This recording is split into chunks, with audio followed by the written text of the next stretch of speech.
बालिका उच्च माध्यमिक आदर्श विद्या मंदिर राजेश नगर बालपुरा की ऑनलाइन कक्षाओं में आप सभी विद्यार्थियों का हार्दिक स्वागत। आज हम कक्षा द्वादशी में हिंदी अनिवार्य विषय के गद्य खंड में पाठ अध्याय जो 2 है उसका अध्ययन करने जा रहे हैं। हमारा जो प्रकरण है वो प्रकरण है बाजार दर्शन। चलिए जैनेन्द्र के लेखनी से हम बाजार दर्शन करते हैं। बाजार दर्शन किसने लिखा, बाजार दर्शन क्या है और बाजार की मनोवैज्ञानिकता क्या है, उसके ऊपर लिखा गया ये निबंध। मैं यूं कहूं कि जैनेन्द्र कुमार वो व्यक्ति थे जिन्होंने लोगों के मनोविज्ञान को पढ़ा। साइकोलॉजिस्ट ना होकर के भी साइकोलॉजी को पढ़ने वाला कोई व्यक्ति, मन की बात पढ़ने वाला व्यक्ति। मैं यूं कहूं कि मन की बात के नाम पर बहुत सारे लोग जो है पानी पीने के लिए चले जाते हैं, लेकिन मैं मन की बात कहूंगा, मन के अंदर क्या चल रहा है उसकी बात। और जैनेन्द्र ने भी यही बात कही। जैनेन्द्र कुमार का जन्म सन 1905 ईस्वी में हुआ, इनकी मृत्यु सन 1988 ईस्वी में हुई। जैनेन्द्र कुमार को हिंदी के मनोवैज्ञानिक कथा साहित्य का जन्मदाता कहा जाता है। उन्होंने हिंदी उपन्यास और कहानियों में नई दिशा प्रदान की। वे गंभीर चिंतक भी रहे और गांधीवादी विचारधारा को उन्होंने गहराई से आत्मसात भी किया। इन्होंने अनेक प्रकार के उपन्यास लिखे, अनेक उपन्यास इन्होंने लिखे जिनमें परख, अनाम स्वामी, सुनीता, त्यागपत्र, कल्याणी, जयवर्धन और मुक्तिबोध।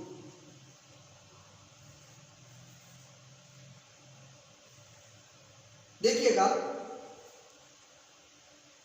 कि जयवर्धन की मुक्ति और कल्याण के लिए सुनीता ने अपने स्वामी को परख कर त्याग पत्र दिया।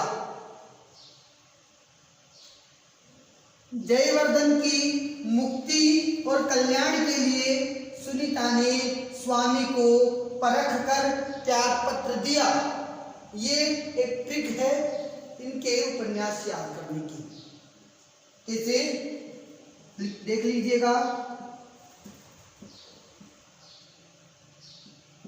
जयवर्धन की मुक्ति और कल्याण के लिए, जयवर्धन की मुक्ति और कल्याण के लिए सुनीता ने अपने स्वामी को परख कर त्याग पत्र दिया।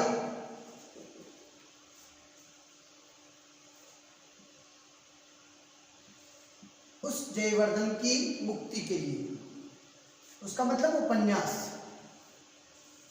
जयवर्धन उपन्यास है, मुक्तिबोध, कल्याणी, सुनीता, अनाम स्वामी, परख और त्यागपत्र, ये उनके उपन्यास था। ये उपन्यास उनके द्वारा लिखे गए। कहानी संग्रह की बात करें तो वातायन, एक रात, 2 चिड़िया, फांसी, नीलम, पाजेब।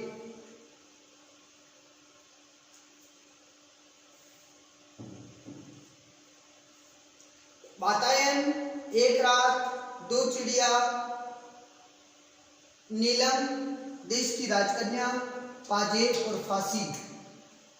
उनकी विचार प्रधान निबंध प्रस्तुत प्रश्न, जड़ की बात, प्रस्तुत प्रश्न, जड़ की बात, पूर्वोदय, साहित्य का श्रेय और प्रेय, सोच विचार तथा समय और हम, उनकी बहुमुखी प्रतिभा के प्रचारक रहे।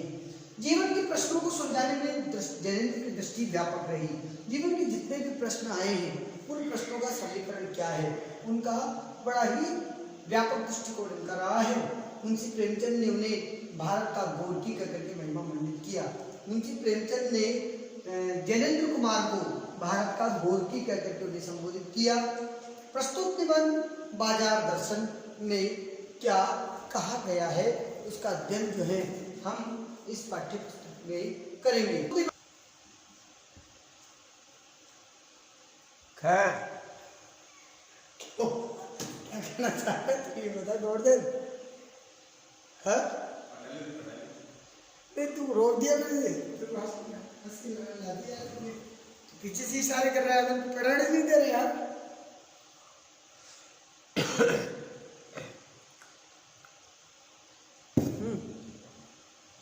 मारा बेटा गुरु। अरे अभी भी चला दूंगा आपका।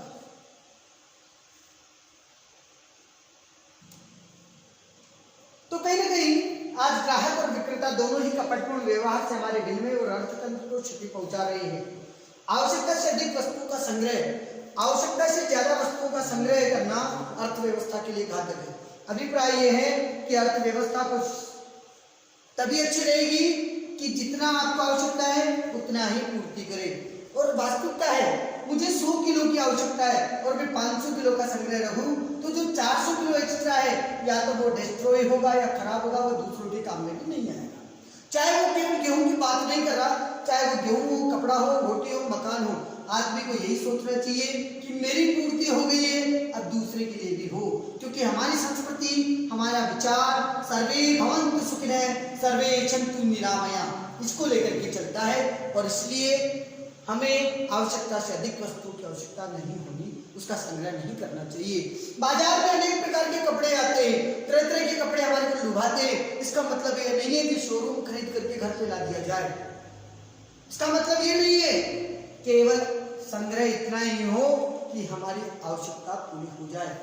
अच्छे कवि ने कहा है कि साईं इतना दीजिए या मैं कुटुंब समाए और मैं भी भूखा ना रहूं, साधु में भूख हो जाए। ये संतुष्टि की प्रवृत्ति ही बाजार में संतुष्टि पैदा करेगी और बाजार को अच्छा करेगी। हम पूर्व काल के इकोनॉमिकल की बात कर रहा हूं मैं, पूर्व की अर्थव्यवस्था और आज की अर्थव्यवस्था की बात करें तो पूर्व की अर्थव्यवस्था में डॉलर का वैल्यू जो है वो भारत में कितना था? भारत एक आर्थिक संपन्न देश था। या यूं कहूं कि भारत को सोने की चिड़िया कहकर के पुकारा जाता था। दूध दही की नदियां बहती थी, इसका मतलब ये थोड़ी था कि नदी में पानी नहीं, दूध बहता था।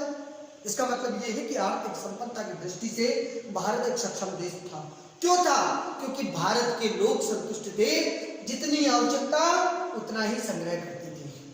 मुझे 10 किलो की आवश्यकता है तो उतना ही करते थे, जितना पैसा चाहिए उतना ही लेते थे और उसके आधार पर अपना जीवन चलाते थे। और यही कारण है कि अर्थव्यवस्था जो है वो अच्छी थी। लेकिन अधिक आवश्यकता करना, आवश्यकता से अधिक संग्रह करना ही अर्थव्यवस्था को नुकसान देता है। धन का दुरुपयोग और अहंकार को बढ़ा देता है, जो कि हानिकारक है। बाजार हमें संतुष्टि नहीं, बाजार हमें संतुष्टि के लिए होता है, न कि असंतोष। कभी कभी बाजार जाते हैं और दुकान वाले से कहते हैं कि कपड़े दिखाइए, वो 20 तरह के कपड़े दिखाता है, क्वालिटी पसंद नहीं आती और असंतुष्ट होकर के व्यक्ति लौट करके आ जाता है और कहता है कि उसने दुकान जो थी वो छोटी थी या दुकान बड़ी थी, शोरूम में वो नहीं था, ये नहीं था, कपड़े नहीं थे या कहीं वो चीज़ नहीं थी। तो असंतोष का भाव होता है और उनमें से यदि कोई ले लेता है तो तृष्णा और ईर्ष्या का भाव जागता है, जो कि एक श्रेष्ठ मानवता के लिए श्रेष्ठ नहीं है। चलिए आप सभी लोग देखिएगा कैसे हम बाजार का दर्शन करते हैं जैनेन्द्र की कलम से। जैनेन्द्र की कलम से हम बाजार दर्शन करते हैं, लेकिन मैं वास्तविकता बता दूंगा कि कल हम लोग बाजार गए।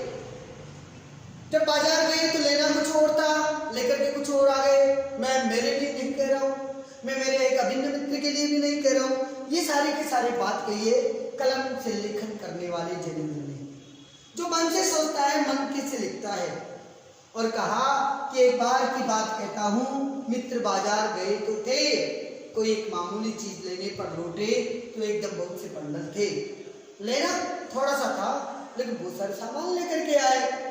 अब उन्होंने क्या कहा? मैंने कहा ये क्या, इतने किस लेकर के आए? तो उन्होंने पत्नी की ओर इशारा करते हुए कहा ये जो साथ थी, ये जो साथ का मतलब ये बात आ रही है धर्मपत्नी की, और धर्मपत्नी का नाम जहां आ जाए तो आप समझिएगा कि व्यक्ति क्या कहना चाहता है। इसका आशय है पत्नी की महिमा। और साहब पत्नी की महिमा तो वेदों और पुराणों में भी गाई गई है। पत्नी की महिमा का तो खुद लेखक भी दीवाना है। और कहा कि आदिकाल की बात करें तो पति से पत्नी की प्रमुख प्रामाणिकता है। किसी भी काम में क्या करता है, पति पत्नी को ओट में ले लेता है, ये तो जी, ये थी, ये थी, वो थी, ऐसा कहकर के वो उसका संबोधन करता है कि किसी काम को वो अनुकूल नहीं है, वो क्या कहता है, मेरी पत्नी ने नहीं करने दिया, ये मानती नहीं है, ये समझती नहीं है, या ऐसा कहकर के उसको संबोधित करता है। ये व्यक्तित्व का प्रश्न नहीं है, ये पत्नी की पर्सनालिटी पर प्रश्नवाचक चिन्ह नहीं है। पत्नी की पर्सनालिटी अच्छी है या बुरी नहीं है, इस पर कोई प्रश्न खड़ा नहीं कर रहा है। ये उसके चारित्रिक गुण जो वो हैबिचुअल है, आदतल है, उसके स्त्रीत्व का प्रश्न करता है कि स्त्री में ये गुण होते हैं संग्रहण के। यदि स्त्री घर नहीं जोड़ेगी, यदि लक्ष्मी नहीं जोड़ेगी, माया नहीं जोड़ेगी, तो क्या पुरुष जोड़ेगा? हाँ, ये बात अलग है जिसकी स्त्री ना हो, उस बेचारे को तो ही उसके दोनों चारित्रिक गुणों का प्रयोग दोनों करने पड़ते हैं। पुरुष का पुरुष रखता है और स्वयं को स्त्री बनकर के काम करना पड़ता है। ये अलग बात है जिसकी पत्नी न हो। लेकिन जिसकी पत्नी है, तो यदि स्त्री धन नहीं जोड़ेगी तो फिर कौन जोड़ेगा? फिर भी सच है कि भाई ये है कि इस बात पे पत्नी की वोट ली जाती है। मूल में एक और तत्व की विशेषता है, मैं आपको एक और बात बता देता हूं कि मूल में किसमें, बाजार दर्शन की इस अर्थव्यवस्था के ज्ञान में,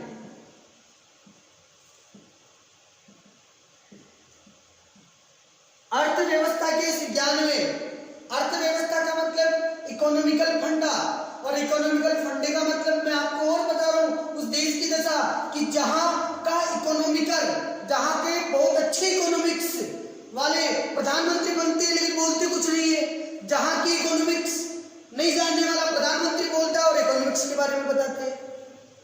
वास्तविकता यही है कि इस तत्व की महिमा क्या है। ये तत्व जिसको कहा जाता है ना मनी बैग, जिसको बोलते हैं पर्स, जिसमें पैसा होता है, पैसे की गर्मी या एनर्जी, जब तक जेब में पैसा है तब तक खूब खरीद लेता है। आदमी क्या करता है, आजकल तो पैसे को देखने के लिए पर्स निकाला जाता है, पर्स में पैसा नहीं होता तो आजकल 21वीं सदी के भारत में वॉलेट आता है, पेटीएम, फोन पे, और उसमें सर्च करके वहां से पेमेंट किया जाता है कैशबैक के पर्पज से, कि कैशबैक मिलता है और इसी के आधार पर वो एनर्जी बनती है। लेकिन सच कहूं तो पैसा क्या है? ताकत है। पैसा पावर है, पर उसमें सबूत के आसपास मालटाल न जमा हो तो क्या खा पावर है। सोचिएगा, पैसा तब पावर है, पैसे में शक्ति है, आप भी मानते हैं। लेकिन जब नोटबंदी हुई, नोटबंदी हो गई, नोटबंदी के बाद पुराने नोट बंद हो गए, आप 500 रुपए का नोट लेकर के आइएगा, आप 1000 रुपए का नोट लेकर के आइएगा, आप जो ही दुकान वाले को 1000 का नोट देंगे वो क्या कहेगा, नकली है। लेकिन वस्तुतः पैसा तो अच्छा है, असली था, लेकिन अब नकली है। तो पैसे का महत्व कब है? जब आपके पास पैसा हो लेकिन बाजार भी हो खरीदने के लिए। जब बाजार ही नहीं है, जब मालटाल ही जमा नहीं है, तो पैसे में क्या था? पावर है।